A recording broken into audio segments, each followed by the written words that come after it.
অনুভূতির চেয়ে জরুরি হচ্ছে যে উনি যে বিষয়টি সামনে রেখে আসছেন, যে তারুণ্য, স্টার্ট আপ এবং সম্ভাবনার বাংলাদেশ শীর্ষক আজকের যে কর্মসূচি, সেখানে উনি প্রধান অতিথি থাকবেন। দেখুন, বাংলাদেশে প্রায় 4,71,00,000 তরুণ রয়েছে এবং এই যে বিশাল তরুণ জনগোষ্ঠী, সেটিকে জনশক্তিতে রূপান্তরিত করার জন্য এই সরকারের যে উদ্যোগ, তারই ধারাবাহিকতায় আজকের এই কর্মসূচি। দেখুন, যে আমাদের একদম যে গতানুগতিক শিক্ষা, যে ম্যাট্রিক, ইন্টার, অনার্স, মাস্টার্স করা এবং সবাই চাকরির দিকে যে ধাবিত হওয়া, যার কারণে দেশে একটি বড় সংখ্যক বেকার জনগোষ্ঠী তৈরি হচ্ছে।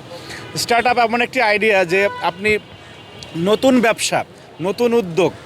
এবং নতুন উদ্ভাবনী শক্তির মাধ্যমে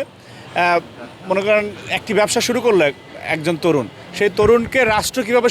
সহযোগিতা করতে পারে, সেই তারুণ্যকে রাষ্ট্র কীভাবে ফান্ড দিতে পারে, সেটার একটা সিড ফান্ডিং প্রোগ্রাম আছে। মানে সিড যেমন অর্থ হলো বীজ, এবং সেই একটা বীজ থেকে একটি চারা থেকে গাছে সম্প্রসারিত হওয়ার যে প্রক্রিয়া, সেরকম একটি স্টার্ট আপ পদ্ধতি বা উদ্ভাবনী পদ্ধতি যদি কোনো তরুণ করেন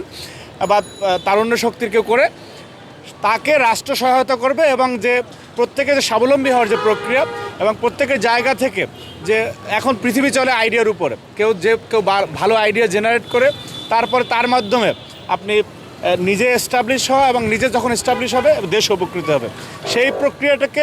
আপনার গতিশীল করার জন্য রাষ্ট্র কীভাবে বাংলাদেশের তরুণদের পাশে দাঁড়াতে পারে, তারই ধারাবাহিকতা আজকের এই কর্মসূচি। এবং আমরা অত্যন্ত আনন্দিত যে বাংলাদেশের এই সরকারের যে পথ চলা, সরকার এই তারুণ্য শক্তিকে দেশের স্বার্থে কাজে লাগানোর জন্য তাদের যে উদ্যোগগুলি, সেই উদ্যোগগুলির অন্যতম বড় প্ল্যাটফর্ম হচ্ছে আজকের এই প্রোগ্রামটি। এবং আমরা বিশ্বাস রাখতে চাই তারেক রহমান যে উদ্যোগ গ্রহণ করেছেন সেটি সফল করার জন্য জাতীয়তাবাদী ছাত্রদল তার মেধা, মনন এবং সৃজনশীলতার সর্বোচ্চটুকু দিয়ে পাশে থাকবে সরকার।